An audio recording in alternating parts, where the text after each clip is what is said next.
Hello students, in the previous video we discussed about mass and weight. So in this video we understand the topics thrust and pressure. So pressure क्या होता है? मान लो कोई भी object ले रहे हो आप, उसके जो यूनिट एरिया पर आप जितने भी फोर्स लगाओगे, जितने भी फोर्स आप एक्सर्ट करोगे, उसको क्या बोलेंगे हम? उसका प्रेशर। मान लो कोई ये ऑब्जेक्ट है, आपने इसके यूनिट एरिया पर जितना भी आपने फोर्स एक्सर्ट की है उसको हम क्या बोलेंगे? उसका प्रेशर। तो प्रेशर को हम क्या लिख सकते हैं? प्रेशर क्या होता है? Force upon area. प्रेशर को क्या लिख सकते हैं हम? Force upon area. सो अगर आपका एरिया ज़्यादा होगा, एरिया ऑफ कॉन्टैक्ट अगर ज़्यादा होगा तो प्रेशर क्या लगेगा? आपका कम लगेगा। अगर एरिया ऑफ कॉन्टैक्ट मान लो सपोज करो आपका एरिया ऑफ कॉन्टैक्ट क्या है?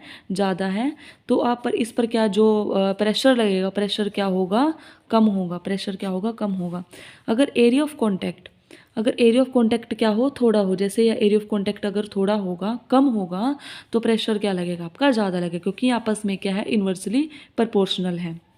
ठीक है, तो इसको समझने के लिए हम सपोज करो हम 3 केस ले लेते हैं। मान लो आप पेन का केस ले रहे हो, आपने पेन को पकड़ा हुआ है, पेन को पकड़ा हुआ है 4 फिंगर के, मान लो यहाँ से आप इंडेक्स फिंगर ली हुई है, इंडेक्स फिंगर से, और आपने थंब से पकड़ा हुआ है। इंडेक्स फिंगर और थंब की हेल्प से आपने इसको पकड़ा हुआ है। तो आप क्या देखोगे? जो फोर्स एक्सर्ट हो रही है, फोर्स तो दोनों तरफ से एक्सर्ट हो रही है ना। सपोज करो जैसे आपने इसको ऐसे पकड़ा हुआ है, ऐसे ऐसे पकड़ा हुआ है, ठीक है। इधर इधर जो एरिया है, जो नुकीला साइड है, इसका जो एरिया है वो क्या लगेगा? कम लगेगा। एरिया जो है कम है, और जो इधर वाली साइड है उसका एरिया क्या होगा? ज़्यादा होगा। जो ब्रॉड साइड है पेन की, उस उधर क्या एरिया क्या होगा? ज़्यादा होगा। इधर जो एरिया है वो कम होगा। तो आप क्या देखते हो? जो नुकीला साइड है, पेन का नुकीला साइड जो है, वहाँ पर जो डिप्रेशन होगा, जो गड्ढा पड़ेगा, जो गड्ढा होगा वहाँ क्या होगा? ज़्यादा होगा। जो गड्ढा होगा वहाँ पर क्या होगा? ज़्यादा होगा। और जो ब्रॉड एरिया है पेन का, उस साइड जो है जो डिप्रेशन पड़ेगा वो कम पड़ेगा। क्यों पड़ेगा? क्योंकि फोर्स तो हम दोनों साइड से लगा रहे हैं, बट जो एरिया ऑफ कॉन्टैक्ट है, एरिया ऑफ कॉन्टैक्ट देखेंगे हम, एरिया ऑफ कॉन्टैक्ट जो है नुकीले साइड, जो पेन का नुकीला साइड है, जहाँ पर गड्ढा ज़्यादा पड़ा है, वहाँ एरिया ऑफ कॉन्टैक्ट क्या है? कम है। तो प्रेशर जो है ज़्यादा कहाँ पड़ा है? गड्ढा कहाँ पड़ा है ज़्यादा? नुकीले साइड, जहाँ से आपने थंब से पकड़ा हुआ था। मान लो दोनों जो इंडेक्स फिंगर और थंब से पकड़ा हुआ, तो थंब पर जो है डिप्रेशन ज़्यादा पड़ा है। क्यों डिप्रेशन ज़्यादा पड़ा है? क्योंकि वहाँ पर एरिया क्या है? कम है। ठीक है, तो प्रेशर क्या लग रहा है? वहाँ पर ज़्यादा लग रहा है। सो इस एरिया अगर कम होगा तो प्रेशर क्या लगेगा? ज़्यादा लगेगा। ठीक है, मान लो आप 2 वुडन बॉक्स ले रहे हो, एक वुडन बॉक्स आपने ये लिया है, एक वुडन बॉक्स आपने ये लिया है। ठीक है, आपने वुडन 2 बॉक्स ले लिए हैं, और आप क्या कर रहे हो? आप एक फिंगर की हेल्प से इसको दबाने की कोशिश करो। एक फिंगर लिया आपने, और फिंगर की हेल्प से आपने इसको दबाने की कोशिश की। ठीक है, और उसके बाद मान लो आपने क्या लिया? एक पिन ली, एक आपने पिन ली, आयरन की नेल ले ली, सपोज करो आयरन की नेल ली। अब आप आयरन की नेल के ऊपर मान लो यहाँ पर जो एरिया ऑफ कॉन्टैक्ट, आप अब क्या कर रहे हो? आप अपने फिंगर से इस एरिया ऑफ कॉन्टैक्ट को नीचे कर रहे हो। जो एरिया ऑफ कॉन्टैक्ट है ना, ये मान लो नेल का जो अप वाला साइड है, उससे आप दबा रहे हो, फिंगर की हेल्प से आप उसको नीचे दबा रहे हो। तो आप क्या देखते हो? ये जो कील है वो क्या चल जाएगी? अंदर चली जाएगी। वो कील अंदर चल जाएगी। यहाँ तो आप फिंगर की हेल्प से इसको दबा रहे थे, ओनली फिंगर था।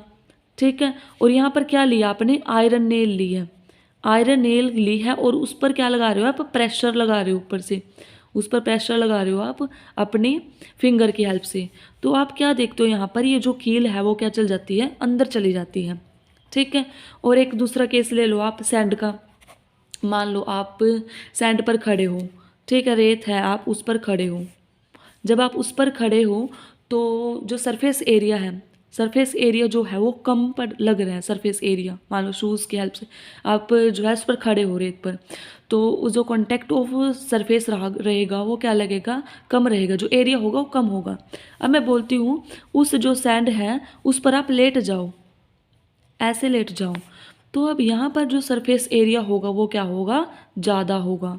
सरफेस एरिया इस केस में क्या होगा? ज़्यादा होगा। और जब आप खड़े थे उस पर, सैंड पर खड़े थे, तो सरफेस एरिया क्या था? कम था। तो यहाँ से क्या पता लगता है कि जब हम सैंड पर, सपोज करो अब सैंड पर आप खड़े हो, ठीक है, आप स्टैंड हो, तो सरफेस एरिया जैसे ही कम है तो आप क्या देखोगे? यहाँ पर जो गड्ढा पड़ेगा, जो डिप्रेशन पड़ेगा यहाँ पर, वो क्या होगा? ज़्यादा होगा। ठीक है। जो डिप्रेशन होगा, जो गड्ढा पड़ेगा यहाँ पर, क्योंकि आप क्या कर रहे हो, जो प्रेशर लगा रहे हो ना, फोर्स लगा रहे हो, एक उसमें लगा रहे हो यूनिट एरिया पे, कुछ एरिया पे ही लगा रहे हो, एरिया कम है। और अब मैंने बोला कि अब यहाँ पर इस सैंड पर आप क्या हो जाओ, लेट जाओ। अब आप इस सैंड पर लेट गए हो तो जो एरिया ऑफ कॉन्टैक्ट है वो क्या है, ज़्यादा है। एरिया ऑफ कॉन्टैक्ट क्या है, ज़्यादा है, ज़्यादा एरिया लग रहा है, तो उससे क्या होगा, जो प्रेशर होगा आपका क्या होगा, कम हो जाएगा। प्रेशर क्या होगा, कम हो जाएगा। मीन्स इस फॉर्मूले से ही ले लो आप, जो एरिया, अगर एरिया ज़्यादा होगा तो प्रेशर क्या होगा, कम होगा। अगर एरिया आपका कम होगा तो प्रेशर क्या लगेगा, ज़्यादा लगेगा आपका। ठीक है। सो अब इसको हम देख लेते हैं एक बार। यहाँ से आ जाओ। In order to address this question, understand the phenomena involve, it helps to introduce the concepts of the net force in a particular direction, thrust and the force per unit area acting on the object concerned। अब हम क्या देखते हैं, जो thrust लगती है ना, thrust लगती है, जो फोर्स लगती है वो क्या लगती है, एक परपेंडिकुलर डायरेक्शन में लगती है। नेट फोर्स जो होगी वो इन पर्टिकुलर डायरेक्शन में लगेगी। और the force per unit area acting on object concern, और जो प्रेशर होगा वो क्या होगा, किसी पर यूनिट एरिया पर जो हम फोर्स एक्ट करते हैं। ठीक है। तो let us try to understand the meaning of thrust and pressure by considering the following situation. कुछ सिचुएशंस ले ली हैं, सिचुएशन 1 और सेकंड, उससे हम जरा थ्रस्ट और प्रेशर को समझने की कोशिश करेंगे। जैसे मैंने आपको समझाई दी है उससे रिलेटेड ही है ये क्या लिया यहाँ पर, ये जैसे you wish to fix a poster on a bulletin board. एक बुलेटिन बोर्ड लिया है, मान लो बोर्ड दिया, और इस पर आप क्या कर रहे हो, एक पोस्टर जो है फिक्स करने की कोशिश कर रहे हो, एक पोस्टर लगा रहे हो इस पर। तो इसको क्या करेंगे, to this task you will have to press drawing pins with your thumb. अब क्या कर रहे हो आप, एक थंब से क्या कर रहे हो, इन पिन्स, जो जिस पिन की हेल्प से पिन लगा रहे हो आप, इधर भी पिन लगाई आपने, इधर भी पिन की हेल्प से उसको प्रेस कर रहे हो। You apply a force in a surface area of head of the pin. अब मान लो एक पिन है, पिन जो है उसके सरफेस एरिया जो है वो कम है, और उस पर क्या लगा रहे हो आप, फोर्स लगा रहे हो। This force is directly perpendicular to the surface area of the board. अब जो एरिया होगा, सरफेस एरिया जो होगा बोर्ड का, उस पर जो आप फोर्स लगाओगे ना वो क्या लगाओगे, परपेंडिकुलर लगाओगे, ऐसे लगाओगे फोर्स। मान लो एक पिन लिया आपने, एक हैंड से ये पिन लिया, और आप उस पिन को क्या कर रहे हो, परपेंडिकुलर डायरेक्शन में किसके area of contact of board के क्या कर रहे हो, फोर्स लगा रहे हो। उस पिन पर आप फोर्स लगा रहे हो, जो क्या है, इसका जो एरिया है बोर्ड का उसके क्या होगी, परपेंडिकुलर होगी। This force acts on a smaller area at the tip of the pin. और जो फोर्स लगेगी ना वो थोड़े से एरिया पर ही लगेगी, क्योंकि पिन क्या लेगी, अब नुकीली होगी, वो क्या लेगी, थोड़ा सा एरिया ही लेगी, और जो टिप होगी पिन की, ठीक है, वो स्मॉलर एरिया पर ही लगेगी। तो सेकंड जो मैंने आपको समझाई दी है आपको ये, कि you stand on loose sand, your feet go deep into the sand. जैसे सैंड पर खड़े हैं तो हमारे जो पैर हैं वो डीप चले जाते हैं, क्योंकि जो एरिया ऑफ सरफेस होगा, एरिया ऑफ कांटेक्ट होगा जब हम खड़े हैं, वो क्या लगेगा, कम होगा, तो उस पर जो प्रेशर लगेगा वो ज़्यादा लगेगा। अगर एरिया ऑफ कांटेक्ट कम होगा तो प्रेशर क्या लगेगा, ज़्यादा लगेगा। अब जब हम लेट गए थे तो एरिया ऑफ कांटेक्ट क्या लग गया था, एरिया ऑफ कांटेक्ट क्या हुआ था, ज़्यादा हुआ था, तो जिसके कारण जो प्रेशर लगेगा वो क्या होगा, कम होगा। सो नेक्स्ट आगे देखो, you have learn that weight is the force acting vertically downward. जैसे हमें पता है जो वेट होता है, वेट किसके इक्वल था, हमारा फोर्स के इक्वल था। जैसे ग्रेविटेशनल फोर्स पढ़ा था ना, ग्रेविटेशनल फोर्स किसके इक्वल था, वो वेट के, जितना भी वेट जो है उस पर डाउनवर्ड डायरेक्शन में लग रहा था। ठीक है। Here the force is acting perpendicular to the surface of the sand. अब यहाँ हम सैंड वाले केस में जो लिया था, जो फोर्स लगी थी उस पर, वो क्या लगी थी, उसके सरफेस एरिया के कॉन्टैक्ट पर। मान लो ये सैंड है, यहाँ पर ये सैंड है काफ़ी सारी, और जो फोर्स लगेगी वो क्या लगेगी, वो नीचे की साइड लगेगी। मान लो कुछ भी वेट रख रहे हैं हम, कुछ भी वजन रखेंगे, मान लो रेत है, उस पर आपने कुछ वजन रखा, तो वो जो वेट है वो क्या लगा रहा है, उस पर फोर्स लगा रहे हैं, उस रेत पर जो है फोर्स लगा रहे हैं। ठीक है। वेट ज़्यादा होगा और थोड़े से एरिया में होगा तो फोर्स क्या लगेगी, ज़्यादा लगेगी। When you stand on loose sand the force that is the weight of your body is acting on an area equal to the area of your feet. तो जब लूज सैंड पर खड़े हैं, जो वेट होगा हमारी बॉडी का वो किस पर लगेगा, थोड़े से एरिया पर ही लगेगा जब हम खड़े हैं। ठीक है, खड़े हैं तब जो एरिया ऑफ कॉन्टैक्ट है वो कम है। When you lie down The same force acts on an area equal to the contact area of your whole body which is larger than the area of your feet. और जब हम late गए थे, sand पर late जाते हैं तो area of contact क्या हो जाता है, ज़्यादा हो जाता है। तो एरिया ऑफ कॉन्टैक्ट ज़्यादा होगा, फोर्स भी क्या लगेगी, ज़्यादा लगेगी। सो thus the effect of force of the same magnitude on the different areas are different। तो क्या होगा यहाँ पर, जो फोर्स का इफेक्ट होगा, मैग्नीट्यूड तो मान लो सेम होगा बट जो एरिया है वो क्या होगा, डिफरेंट होगा, डिफरेंट कंडीशन के लिए। In the above cases thrust is the same but effects are different. से इसी सेम केसेस में जो थ्रस्ट होगी ना वो तो सेम होगी बट सिचुएशंस ले सकते हैं हम, सिचुएशंस अलग अलग हो सकती हैं। ठीक है, थ्रस्ट जो है वो होगी, थ्रस्ट क्या होगी, जो नेट फोर्स हम किसी पर्टिकुलर डायरेक्शन में अप्लाई करेंगे। जो नेट फोर्स, जो भी फोर्स हम किसी पर्टिकुलर डायरेक्शन में लगाते हैं वो क्या होती है, thrust. Therefore the effect of thrust depends on the area on which it acts. और जो थ्रस्ट होगी वो किस पर डिपेंड करेगी, एरिया पर। थ्रस्ट जो है वो किस पर डिपेंड करेगी, एरिया पर। ठीक है, so the effect of thrust on sand is larger. जो थ्रस्ट का इफेक्ट होगा सैंड पर वो लार्जर होगा while standing than while lying. ठीक है, मान लो जो थ्रस्ट लगेगी ना रेत पर, जो सैंड पर जो थ्रस्ट लग रही है, जो फोर्स लग रही है वो क्या होगी, ज़्यादा होगी। कब, जब हम क्या होंगे, खड़े होंगे सैंड पर। ठीक है, as compare to lying. The thrust और unit area is called pressure. जो थ्रस्ट यूनिट एरिया पर जो थ्रस्ट लगेगी वो क्या हो गया, प्रेशर। ठीक है, प्रेशर और थ्रस्ट जो है वो इक्वल ही है। प्रेशर को क्या बोल सकते हैं, डायरेक्टली प्रोपोर्शनल बोल सकते हैं थ्रस्ट के। ठीक है, दोनों इक्वल होंगे हमारे यहाँ पर, जितना प्रेशर होगा उतना क्या होगा, थ्रस्ट होगा। तो यही बोला ना, the thrust on unit area. जो यूनिट एरिया पर जो थ्रस्ट लगेगी, जो फोर्स लगेगी उसको क्या बोलेंगे हम, प्रेशर। जो फोर्स यूनिट एरिया पर लगती है उसको क्या बोलते हैं हम, प्रेशर। प्रेशर क्या बोल सकते हैं हम, प्रेशर हमारा इक्वल होता है फोर्स अपॉन एरिया। जो फोर्स लगती है और एक पर्टिकुलर जो यूनिट एरिया पर लगती है। उसके बाद जो है इनकी वैल्यू पुट करने के बाद जो इसकी एसआई यूनिट आ जाएगी थ्रस्ट और एरिया के, जब हम यूनिट्स को सब्स्टिट्यूट करेंगे तो we get the same unit pressure as newton per metre square. जैसे थ्रस्ट है, थ्रस्ट क्या है, फोर्स। ठीक है, फोर्स की एसआई यूनिट क्या लगे लेते हो आप, न्यूटन, और एरिया को क्या लोगे, metre square. In honour of scientist Blaise Pascal the SI unit of pressure. जो पास्कल था उसने जो एसआई यूनिट रखी प्रेशर की, अपने नाम पे रखी, उसने क्या रखी, पास्कल रख दी, जिसको हम किससे डिनोट करते हैं, पीए से डिनोट करते हैं पास्कल को। ठीक है, जो यहाँ पर जो एसआई यूनिट रखी गई है ना प्रेशर की, वो पास्कल ने रखी है अपने अकॉर्डिंग, वो जो रखी हुई है पीए। तो उसके बाद let us consider a numerical example to understand the effects of thrust acting on different areas. तो यहाँ पर एक जो न्यूमेरिकल है वो देखना आपने, सब ने जो थ्रस्ट और प्रेशर पर डिपेंडेंट है। ठीक है, इसको आपने रीड करना एक बार। सो नेक्स्ट हम पढ़ते हैं कि प्रेशर इन फ्लूइड्स। जो फ्लूइड्स होते हैं उनमें प्रेशर कैसे एक्सर्ट करते हैं। ठीक है, जो फ्लूइड्स में हम लिक्विड की ही बात नहीं करते, जो चीज़ बहती है, ठीक है, जो चीज़ फ्लो करती है ना उसको हम फ्लूइड्स बोलते हैं। ठीक है, जो फ्लूइड्स होते हैं जो बहते हैं, मान लो गैसेज है, गैसेज भी फ्लो करती हैं और लिक्विड्स भी, ये दोनों को क्या बोल सकते हैं हम, fluids. A solid exert pressure on a surface due to its weight. जो सॉलिड है वो प्रेशर किसके कारण लगाती है, ऑन अ सरफेस पर जो भी प्रेशर लगाएगी ना वो अपने वेट के अकॉर्डिंग लगाएगी, जितना उसका वेट होगा। कोई भी सॉलिड है वो प्रेशर किसके अकॉर्डिंग लगाएगी, जितना उसका वेट होगा। अगर हैवी वेट होगा तो उससे प्रेशर क्या लगेगा, ज़्यादा लगेगा। Similarly fluids have weight and they also exert pressure. ठीक है, इस प्रकार से जो फ्लूइड्स होते हैं उनका भी जो है क्या होते हैं, वो भी फोर्स लगाते हैं और प्रेशर लगता है उनको on the base and walls of the container in which they are enclosed. Pressure exerted in any confined mass of fluid is transmitted undiminished in all direction।